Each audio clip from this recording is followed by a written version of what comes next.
set?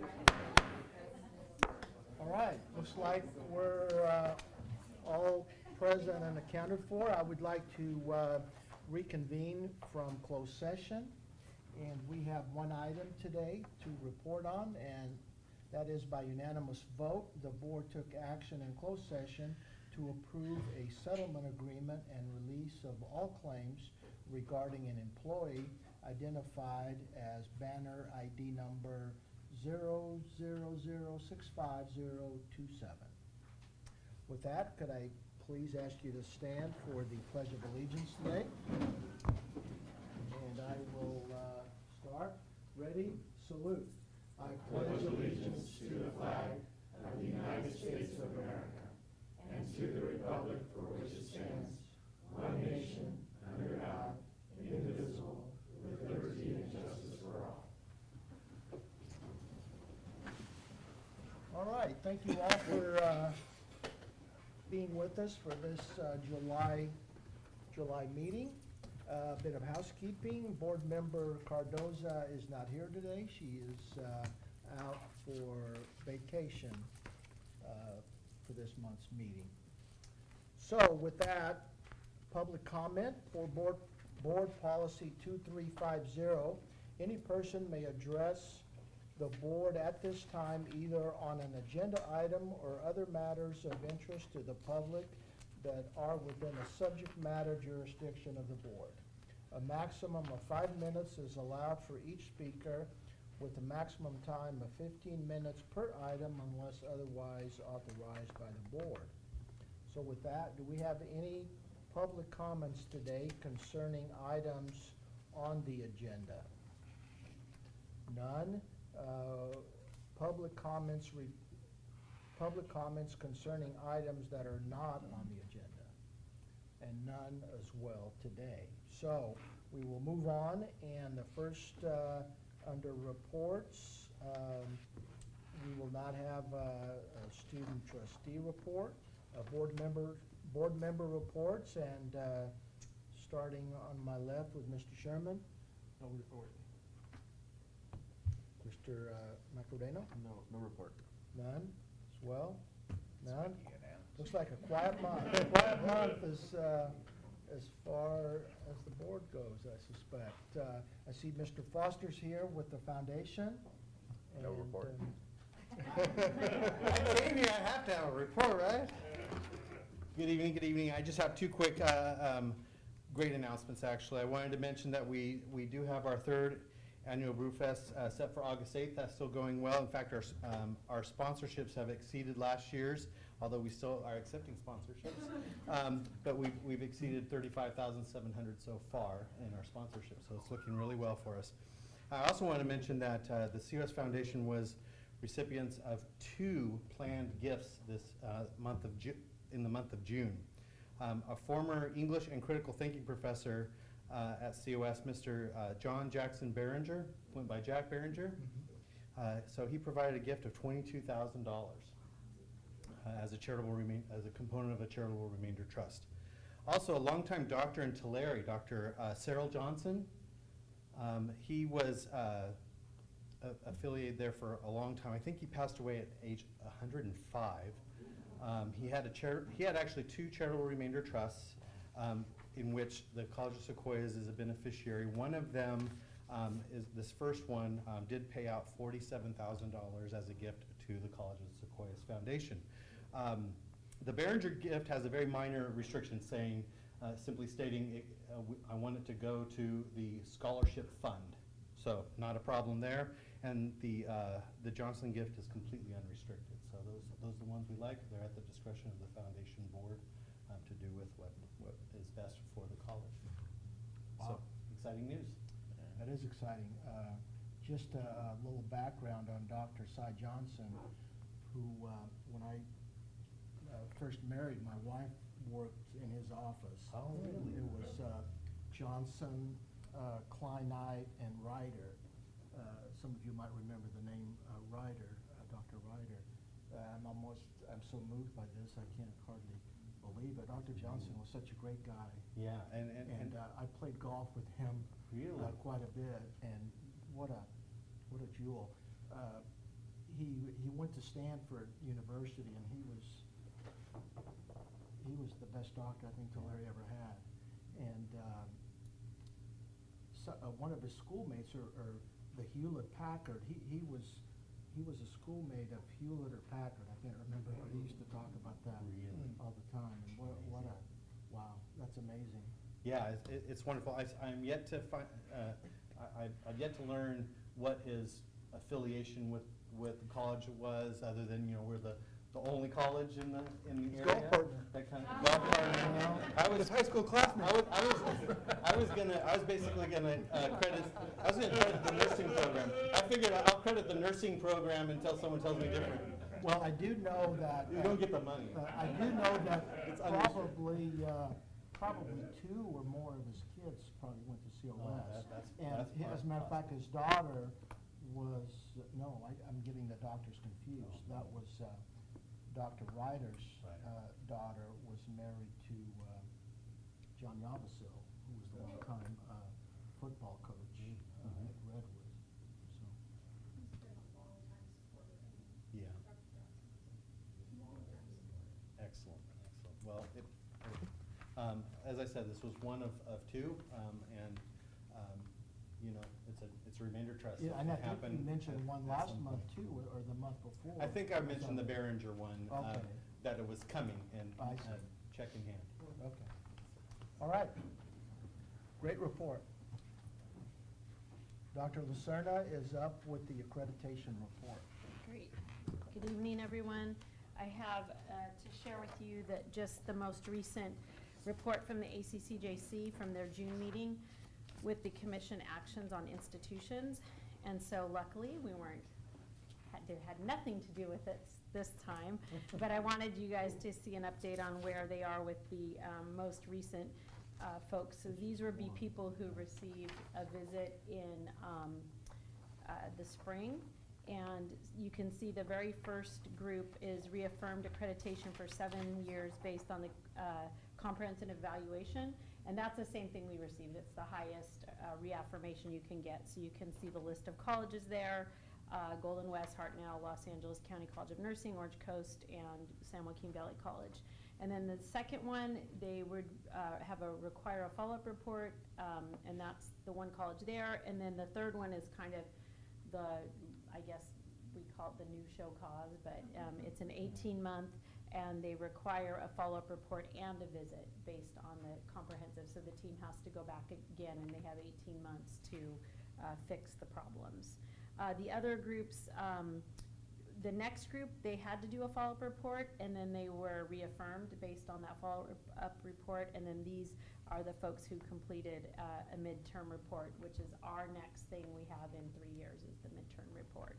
And on the back, there's a special report and requiring a follow-up report, and that could be numerous things. I'm not sure exactly what those special reports were, but those were the ones requiring a follow-up report. So I just want to share that with you from the June 5th meeting. And So in other words, this is a good thing not to be on. well, yeah, no, it just means we On the didn't, back page. we were on the last report in January because we had our comprehensive visit. So we won't have to be here again until we do our midterm report in 3.5. But it's a positive thing. It was a positive thing for us, and that's one of the things I wanted to report out too. We talked about, I think Superintendent Calvert mentioned earlier in the closed session, just kind of our reputation and how it's going since the accreditation, and that continues. We have the Curriculum Institute coming up this week, and there's several of us attending that, and I was asked to present along with Dr. Harris on our curriculum processes. So I'm going to be talking about the work that we do when we do curriculum, the training that we do for the board, and the work that our board does on curriculum and approvals and all of our processes. And that, I believe, was brought up because of our accreditation results. And then they're going to be, the ACCJC will be doing a webinar in August on what it means to get commendations and what it means to get sanctions. And they've asked me to present at that webinar as well. So we're continuing to get requests to present and share our story and the great work we've done at COS. So that's a really positive thing that was on this report in January. Yeah, you're not getting a lot of job offers because of all this. We can talk about that in closed session. No. There you go. That was a You shouldn't joke. ask me. My contract was last month, so we're all good. Dr. It's Lucerna, Yeah, fine.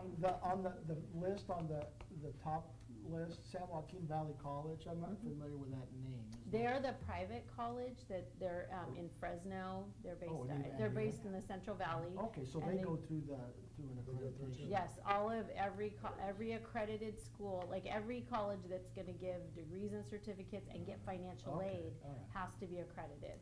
So, and I actually, one of their, when we all presented at the ACCJC conference, and the panel that I was on for accreditation liaison officers, I presented with their ALO from San Joaquin Valley College.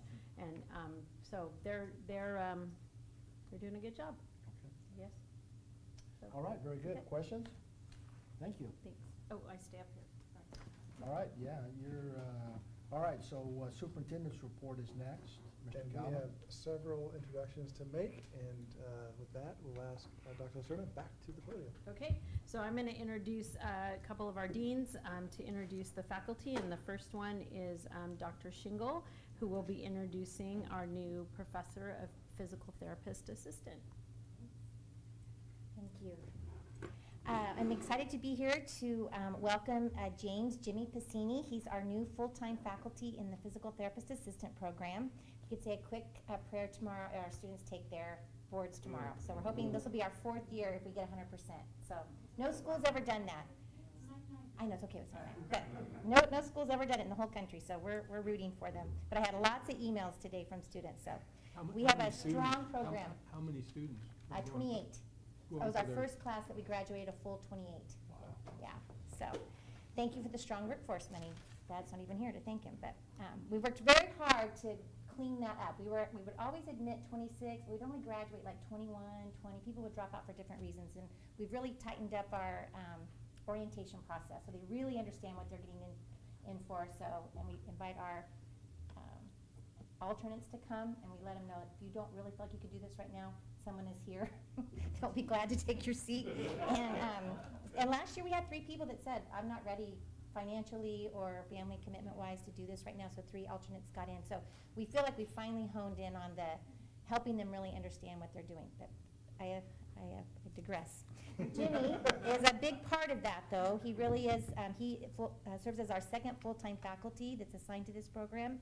He also has a very unique part of his role as the academic coordinator of clinical education, which means he manages over 80 contracts and places students. He places 28 students 3 times over 75 different placements and coordinates all of those clinical instructors and also the students. So he has more than just students to manage. He has clinical instructors, professionals that he has to work with.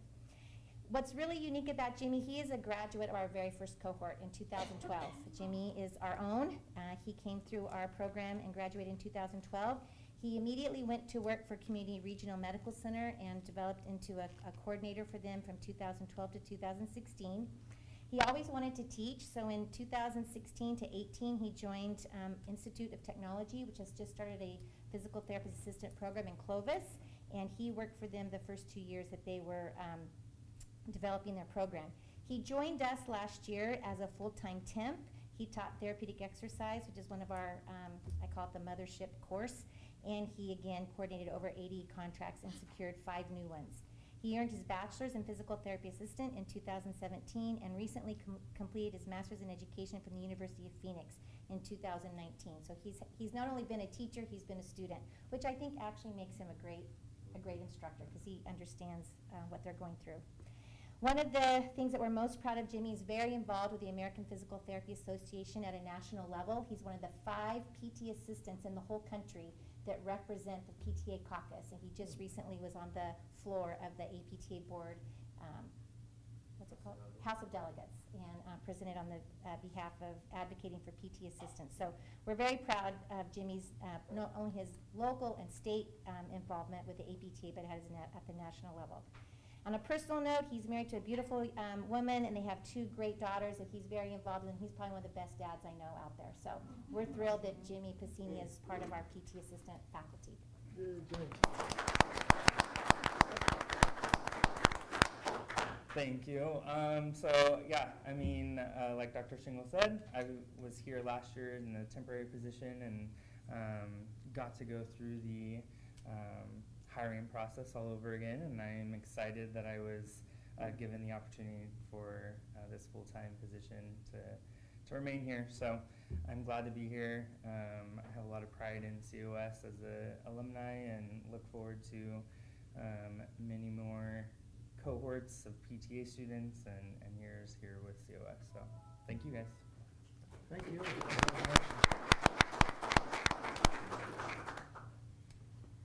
So with 21 new faculty members, you're going to have some every board meeting. So we have 2 more, and I'm really excited about these 2 positions as well because I believe, unless someone has a longer history than me, that this is the first time we've had a full-time faculty member in education and the first time we've had a full-time faculty member in ethnic studies. And we have had full-time faculty who have taught in our ethnic studies department, but not a full-time faculty member in that department. So this is a growth for both of us and highly needed in our area especially. So I'm really excited about our 2 new faculty members, and I'm going to invite Dr. Wilcoxon up to introduce them to you. Yeah, in just a sec. I'll have Dr. Prochnow come out as well. So we're going to start with Victoria Rio. Please come up, Victoria. So Victoria's a COS graduate who went on to earn both her bachelor's in liberal arts degree, master's in education teaching from Fresno Pacific University. She currently serves as one of our adjunct instructors here at COS in the Department of Education. Until recently, Victoria was a teacher/principal or vice principal, or also known as a teacher principal. Get that correct? At St. Rose McCarthy School in Hanford, and we are extremely honored to welcome Victoria, as Dr. Lucerna had said, as our first full-time education instructor in the history of COS. So we're very excited. So please join me in welcoming Ms. Victoria Rio. Thank you. I just wanted to say thank you. I appreciate the opportunity. I am looking forward to it. As a graduate of College of Sequoias, I'm really excited to be back here and to be a part of an organization that helped to improve my life so much. So I'm thankful for that opportunity, and I'm looking forward to help coach and mentor future educators here in the Central Valley. And so I just want to say thank you for the opportunity. I'm really looking forward to it. And so I've had nothing but great experience at the Hanford Center for COS through the last year. And so I'm looking forward to continuing and growing and being a part of College of Sequoias. So thank you. I appreciate it. Okay, Marla. Okay, so our second faculty member is Octavio Barajas. He's a graduate of the California Community College System from Bakersfield in particular. He transferred on to the University of California, Los Angeles to complete his bachelor's degree in Chicana Studies in History. He went on to earn his master's in Latin American Studies from the University of Texas at Austin. He's a doctoral candidate at Tulane University in the area of Latin American Studies. He's also taught as an adjunct instructor at both Tulane University and most recently Bakersfield College. So a little bit of an aside here. Again, he is our first ever full-time ethnic studies instructor. So again, to in part welcome Octavio and say a couple things about that. Marla is going to take over. Yeah, so as one of the full-time, part-time, like keeping ethnic studies afloat for the last 17 years, I'm super excited that somebody else is going to do the program review and that kind of thing. But what I'm most excited about, and I think really speaks to what Dr. Lucerna was talking about with our, our accreditation and just kind of moving forward and being not only sustainable but also progressive at COS, is that 50 years ago this year, students at San Francisco State University protested for ethnic studies courses. And so 50 years ago this year, we're fulfilling their wishes. And I think that's awesome. And without breaking any equal employment opportunity rules or anything, 9 out of the 10 amazing people that we met on the hiring committee, 9 out of the 10 all said the same phrase. They saw themselves in the curriculum. And it was right then that I realized, like, in order to hire diversity, you gotta teach it first. So, and we made, I'm happy to say, the committee, we made President Calvin's job really hard in making the final selection. Because we just brought some stellar people to his attention. But the peak of that is Octavio Barajas. So please, a giant welcome for him. Yay. Thank you. Good evening. Thank you so much for that wonderful introduction. Really appreciate it.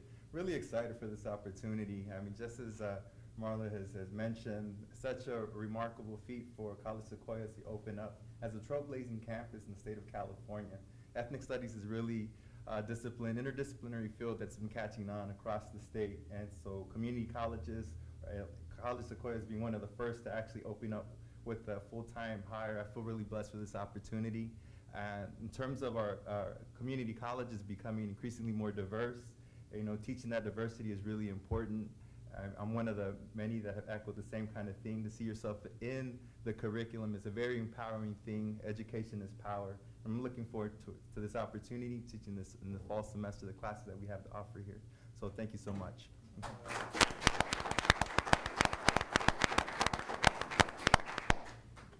All right, well, congratulations to you all, and we look forward to a lot of great things, and I'm sure that's exactly what's going to happen. Thank you. All right. What's up next? Academic Senate. Reports, starting with Academic Senate. I don't see Greg here or substitute, so no report from them today. Costa President's report. I don't see Mr. Hurst here as well, so it must be July. CSEA, and I know that we can always count on Mr. Lamar, and even and even next month, I suspect the month of August, when there's nobody here, I suspect Mr. Lamar might be here as well too. Nope, I'll be in Scotland at the next board meeting. I'm jealous. Yeah, bringing my youngest daughter home after a year's mission trip. Wow. So she's quite excited to come home, actually. I just wanted to thank you. I was figuring out this weekend, Tim Hollibaugh started me as CSEA's representative of the board 28 years ago. So I've been almost every meeting except maybe July's. And that's sometimes when I would miss on vacation. But it's been a great pleasure to represent the classified staff here. They're a great bunch of people, a lot of hard work. It's been great working with most of the college throughout the years. There have been some years that I think this is where this went.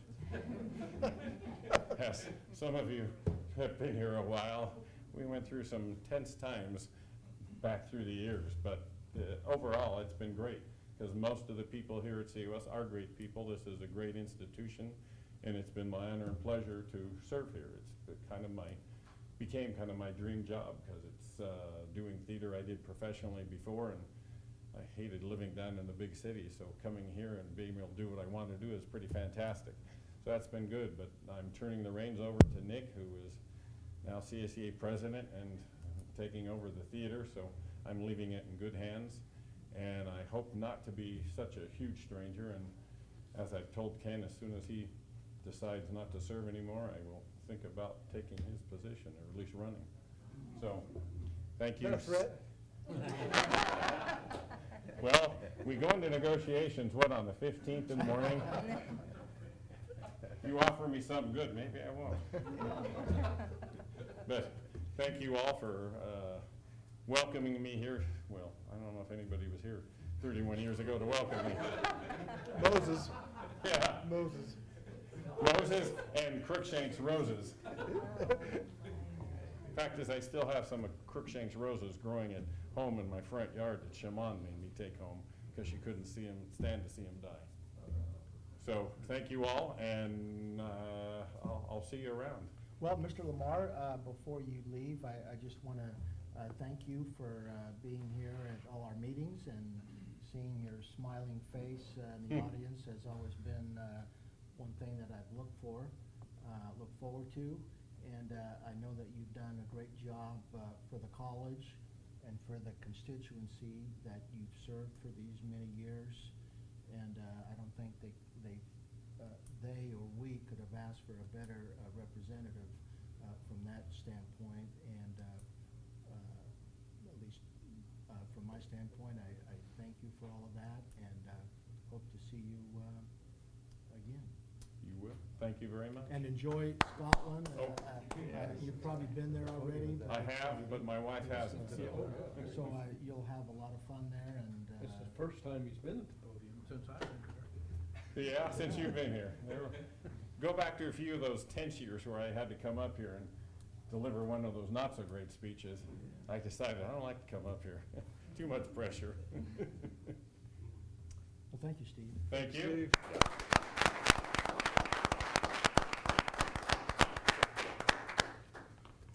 All right, next up is COSAFA, and I don't see Dr. Erickson here, or a substitute today as well. So next up is information items, and we have a report or a facilities plan that we're going to hear about. Okay, good evening. This is kind of a unique item. You don't see these often, but we have been working really for a couple years on this, and it's called an ADA, or Americans with Disabilities Act Transition Plan, Facilities Transition Plan. A little bit of the background is that there is some activity with a couple community colleges, say in the last 5 years, where there have been challenges toward ADA compliance, and things have not gone real well. So the general consensus statewide has been, not only for community colleges, but for any governmental agency, cities and counties are sometimes doing this as well, to adopt something called an ADA Facilities Transition Plan. The lack of a transition plan recently has been seen as an intentional act of non-compliance. So this is our step. We're really looking at it as a loss prevention control step, implementing this. And going a little further, it documents the district's good faith efforts to remove barriers and bring the facilities into compliance. All our facilities were built to ADA standards at the time they were built. So in that sense, we do comply. But sometimes there may just be a barrier to a path, a walkway. Or we took this a little step further, and we really wanted to identify those barriers and safety concerns. The plan allows for many years to phase it in simply due to the large cost of implementation and the lack of allocated funding. We don't really have funding allocated per se. The district will work to remove low-cost barriers first and top priority barriers as soon as possible. This plan is just for the Visalia campus, because this is our older campus. Tulare and Hanford were built in 2010 and 2013. Not that they may not need attention. Our hope is maybe within the next 5 years to do something there as well. But the primary focus of this was to identify accessibility-related ADA deficiencies, but then we also expanded the scope to identify facility-related safety concerns. Byron did most of the work on this, and I do want you to know that other agencies have hired out and hired consultants, and it's a very expensive, lengthy process. But he worked with a DSA inspector to walk all of our grounds, all of our buildings, and inside and out. He then ranked the findings with a priority 1 through 10, with 10 being the highest priority. And we are basically bringing this plan forward as information, because it's a fluid document. It's not set in time. We're going to be discovering more things as we go along. We're also going to be completing some of these compliance steps. But as it goes forward, the Vice President of Administrative Services, which will now be Ron Perez, in conjunction with the Dean of Facilities, will be the responsible party to oversee it.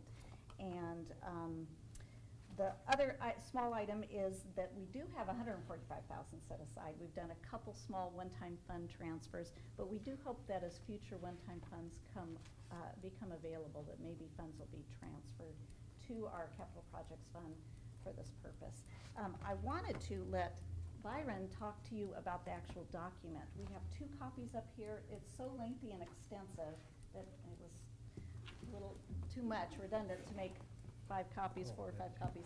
But he'll explain more of what he did and what we're hoping to accomplish with this. You might have seen reference to 10 to 20 years in that board agenda cover memo. We're really thinking if we chip off maybe 1 level per year, we could get this all done in 10 years, but that might be a perfect world. So we do want to give ourselves allowance for additional time. And from all the legal counsel that I've gone to sessions on these, they say that a 10 to 20-year plan is fully acceptable. So, thanks. Byron. Sure. So I'll just walk you through an example. I'll kind of talk to you about how the document itself is formatted. There's 4 sections to it. I don't know if you want to just scroll it through, you can. But you guys have the hard copies up there. 4 sections to it. One of them is deficiency keynotes. What we've done, we completed an audit of the entire Visalia campus over the span of about a year. You can see section 1 is deficiency keynotes. There's 44 different types of classifications for the deficiencies that we kind of narrowed it down to 44. We gave each of those a 2-digit numerical code. The second section is an audit summary. So that's where we actually provided a list. It's a spreadsheet, and it's a list of every single finding number 1, 2, 3, 4. So currently, in your draft, you have a total of, I think it's, 948 findings listed there. They total about $6 million or so.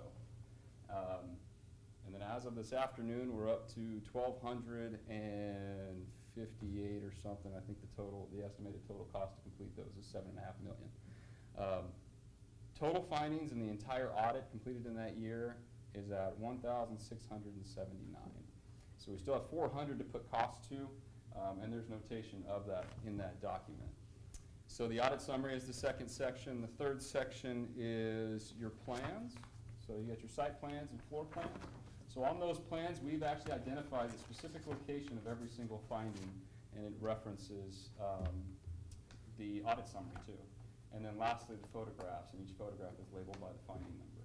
So the way this works is you kind of look at those 3 sections simultaneously. So I brought a couple large-scale copies just so some of you can see. I think it's easiest to look at the plan first and then reference back to the summary and the description. You can see right here, this is actually an aerial view of this building right where we're at right now. Right outside when you walked in, you notice some concrete that's moving quite a bit. So what you would do is you would find the location, deficiency or finding number 489 and 490. Take 489, 490. If you want to go to the photographs, you can look at photograph 489 and 490. They're pictures of the concrete walk outside. Hey, And Byron, then- prior to Yeah. Friday, that concrete was. And it probably was. It's only gotten worse. And then you can go to the audit summary and find the line item, and it identifies the deficiency, which is 04 raised concrete. The proposed solution, mitigation, replace the concrete panels, patch the landscaping around it. Estimated cost in each of those, one of those is $8,000, the other one's $2,000. The $8,000 one, we gave it a priority 10, meaning that's the most severe item to replace right now, 10 out of 10. And you can see in the picture, that's a pretty big bump out there in the concrete walk. So a total of nearly 1,700 findings. You could go through and look at every single one. But just to give you a brief description of some of the common findings, concrete seemed to be the most prominent issue out there, or site concrete. ADA will only allow you a 1/4 inch vertical elevation change, 1/4 of an inch. Concrete's lifted above that, you're in violation. So we've gone through, we grind concrete as we can, we patch it with asphalt, but a lot of these, it comes to a point where you'll see 10s across the board. The nice thing is, this spreadsheet is in Excel. We can actually click on the priority column, and all the 10s will just go right to the top. As we complete them, we'll gray them out. You'll also see there's an estimated cost, who the responsible party is, whether the district can handle it on their own, or we bid it out to a contractor.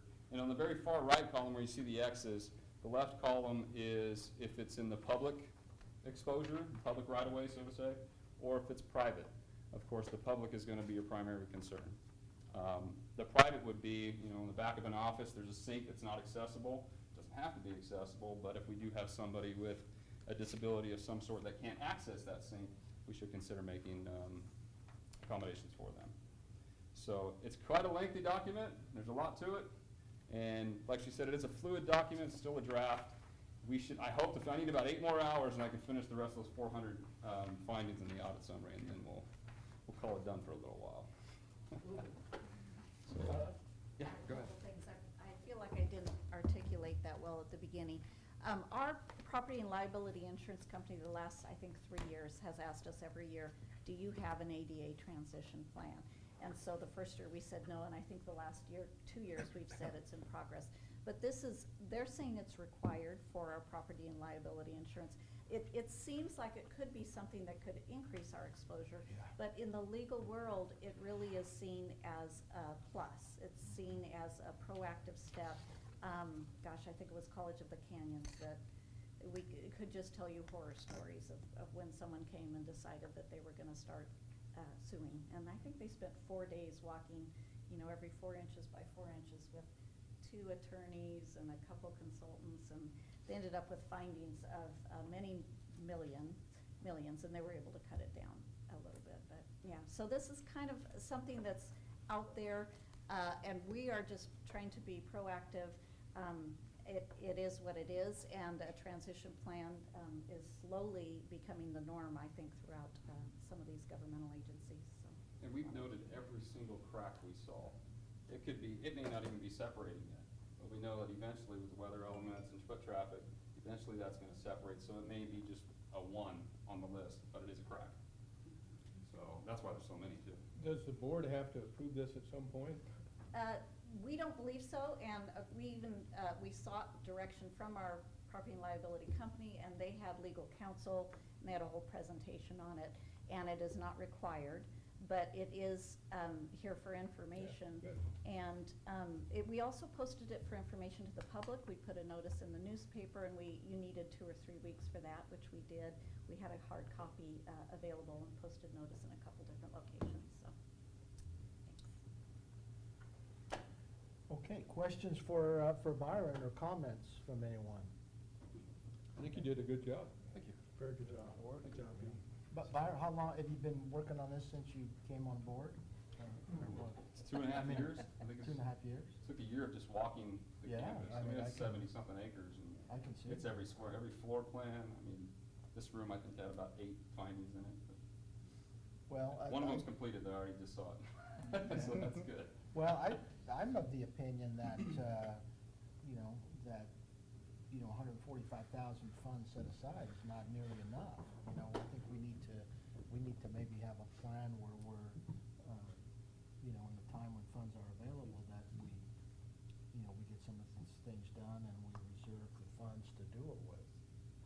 It'll be well over 10 million, but at the same time, you'll save money if you group all the concrete work together and do it all at once, rather than a little patch here and there. So, strategic planning, I guess you could call it. All right.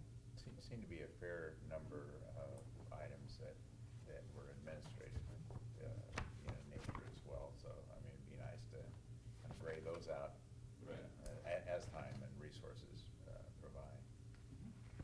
I think to the earlier point, Christine had mentioned toward the end, certainly it's not an admission of guilt or acknowledgement of any deficit, other than, just it is what it is, and we do have a plan to take care of it. Because there is that concern that if you say, well, I've got this crack in the, and then I go out and trip over it, that, well, you knew about it, kind of thing. So, but it feels to me in everything you're saying, supports the fact that we are being absolutely responsible in terms of dealing with it. So, we get the right guy on it. So. All right. Just, Byron, I was just gonna ask, in terms of those contractors and the bids. Contractor, yeah. Contractor versus district. Contractors come out and get every one of those bids, or how does that work? Those are cost estimates based on our knowledge and recent projects we've done, what I think it would cost, with the assistance of my staff, of course. Just based on experience, that's what we think it would cost. But there are some items, like you'll see a fire alarm, we can't just go modify a fire alarm pull station. We can't just move this one up without having to upgrade the entire system. So that would be a few $100,000 for one building. So you'll notice that's actually a $0 in there with an asterisk and explanation why. I think that's the only one that really has an exception. Do you want these booklets back? No, I mean, I can print a new one anytime. Well, the I'm reason, not- the I'm reason not gonna Greg read is it. asking We'll is, keep he's on taking, hand he's here. taking it, he's taking it home with him tonight. We're gonna discuss it in about a week. Let me finish it, and then we can really discuss it. All right, Okay, Mr. thank you. Woods, thank you very much. Good report. So we are going to move on to the consent calendar. All items listed on the consent calendar are considered routine and will be enacted by one motion. An item may be removed from the consent calendar at the request of any member of the Board of Trustees or any person in the audience and considered as a separate agenda item. Looks like we have 5 consent calendar items today. Are there any items that need to be pulled and acted on separately? If not, then I would entertain a motion for the approval of the consent calendar. So moved. Second. Motion and a second for approval of the consent calendar, items 2 through 5. All those in favor, please signify by saying aye. Aye. Opposed, same sign, none. Consent calendar is approved. Moving to action items, item 6, college and career pathways agreements, and that's Dr. Lacerna. We have quite a list of them there. Yes, these college and career access pathways agreements were here last month for information, and now they're before you for action. They're the same 6 agreements with a couple of changes being made that were errors that we found in various titles and things like that. And so we have, these are required agreements that have to go to each board, the school district board and then the community college board for action and information and action. And so we are recommending that you approve these. And the College and Career Access Pathways Agreement I explained last time are dual enrollment, and they're allowing us to do things like reserving the seats for the students in certain types of classes, being able to offer the classes when the high school district is closed, or normally we have to have open access. These give us, with new legislation, certain restrictions that we can have on those types of courses at the high schools. And so it's a good way to run the dual enrollment courses for the college and for the high school district. So we have 6 of them, and we're recommending that the board. Does one approve motion it. cover all 6? Yes. Okay, so moved. Second. All right, we have a motion and a second for the approval of the CCAP agreements. Are there any further questions or discussion? If not, all those in favor, please signify by saying aye. Aye. Opposed, motion carries. Item 7 is a resolution for signatures on district bank accounts, and that's resolution 219-08. So it is simply to add Ron Ballesteros Perez as our new Vice President of Administrative Services, and then to remove me. This is my last board meeting, and my last day here will be August 2nd at working here. So that is to add and delete, and that's really the action we're requesting. Yeah. Can we modify this by extending one of these dates? All right, so, item 7. We have a motion. Move. Motion, and we have a second. A second by Mr. Sherman for approval of resolution 219-08. Megan, would you please pull the board? Trustee Lane? Yes. Trustee Sherman? Yeah, aye. Trustee Macarena? Yes. Trustee Nunes? Aye. Resolution 2019-8 is unanimously approved. And Ms. Stanton is also up on the next 2 items. Yeah, Item and 8. our Dean of Facilities, Byron Wood's name is on these, so I'm going to let him present the bulk. But basically, it's addressing architectural services, both a pool that we went out for an RFQ on, and we were really pleased with the results, and 5 resulting companies that we would like to establish as a pool, and then for architectural services for the Basic Skills Center. Byron's wife is expecting a baby any day now, so I'm just really happy that she hasn't had a baby yet. And Byron so Byron's going to present these two for us. Okay, so item number 8, the approval of the RFQ for the pool. In, let's see, May 15th, we issued an RFQ, request for qualifications, to all interested architectural firms in the area from Fresno to Bakersfield. And we were seeking ongoing architectural services for the next 7 years, so through 2026. On June 5th, that was the deadline, we received 9 responses to the RFQ. A selection committee composed of district facilities management, Ms. Staton was on there, and then I think 3 other managers, and then a classified staff. We individually reviewed each response, and we ranked them in order, 1 through 10, by preference, really. We were looking at a kind of a few different features in each RFQ. Across the board, though, we were interested in a letter of interest, the number of years in business, senior membership, relevant project experience, what services they offer, their physical location, the proposed project team, project approach, kind of their design mentality, so to say, and references, and then some billing rates and fees. Everyone reviewed it individually, and then we got together, ranked them all, and there was a clear definition, a clear line, I guess you would say, clear breaking point between the top 5 and the remaining 4. So we decided to recommend the 5 firms that you see listed there in no particular order: Darden Architects of Fresno, IBI Group of Bakersfield, Mangini Architects here in Visalia, Sim PBK out of Bakersfield, and Teeter out of Visalia, also in Fresno. So we are seeking approval from the board to move forward utilizing this pool for ongoing architectural services for the next 7 years. So I don't really understand the purpose of the pool. So when you have a larger project, I mean, for example, we'll get into it next, Basic Skills. We need to utilize an architect of record on that project. There's a pretty significant fee associated with that project. I think it's upwards of $700,000 for that project. So this is a way for us to be transparent. We have a pool that we would select from based on qualifications that are already approved. Byron, just as a ref, who were the architects for the Tulare project? Was that I Darden? believe it was NTD, I think. That sound right? Yeah, it was Yeah. And Hanford, do you know? That was Darden. That was Darden. Yeah. Okay. Yeah. And NTD is? They're Los Angeles. No longer. Yeah, they're no longer. I think they joined a big company. Yeah.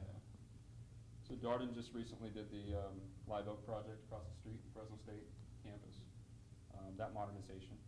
And then used Teeter on a handful of recent projects. Right. Move we approve. Second. All right, we have a motion and a second for approval of the RFQ architect pool as presented. Are there any further questions or discussion? If not, all those in favor, please signify by saying aye. Aye. Opposed, motion carries. All right, so that moves us to item 9, and that's the architectural item once again. So this is linked to item 8. We have great news.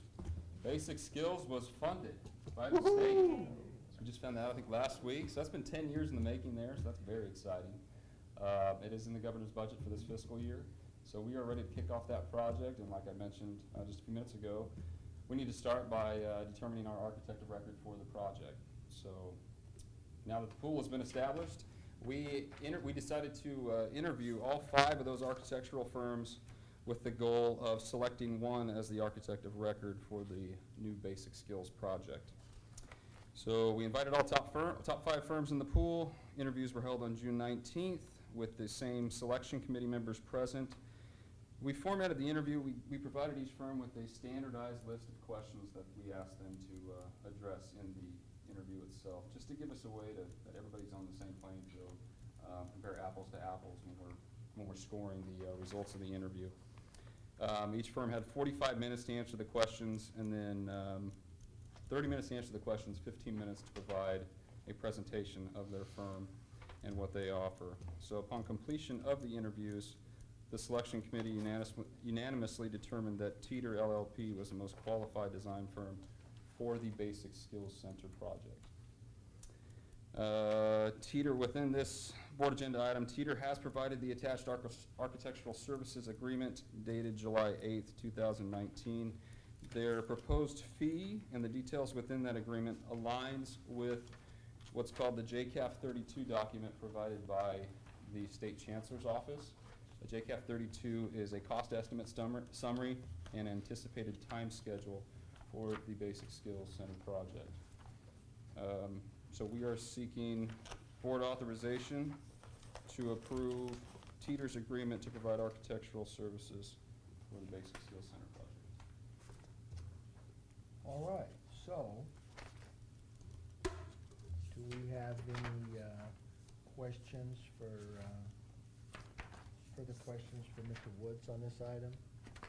I think just a comment that I think the practice of interviewing each of the firms prior to a major project is exactly the right thing to do, because staffing changes, or they may have just recently completed a similar project, or whatever the case, or maybe they're just too busy to take on ours. I mean, so I want to commend you and the additional time it takes to go through that diligence, and it is a key project, so well done on that. Okay. Do we have a motion? Motion to approve the agreement with Teeter for the architectural design. Second. We have a motion and a second for approval of the engineering agreement as outlined in the agenda. Is there any further questions or discussion? If not, all those in favor, please signify by saying aye. Aye. Opposed? Motion carries. And that is our last item on the agenda. And before I adjourn, I just would like to, I failed to introduce our new VP of Admin Services. Mr. Perez is here and is hard at work, and so welcome, Ron, and look forward to working with you as we move on. Having said that, I would like to, something you said triggered the fact that I didn't realize this was your last meeting. And as I told Steve, it's been a pleasure working with you, and I think you've done a great job, and I'm glad that Stan saw fit to bring you on board. And it's been a good time for us working with you, and we wish you all the best in your retirement. And I know we'll see you at some time. So Christine, thank you very much.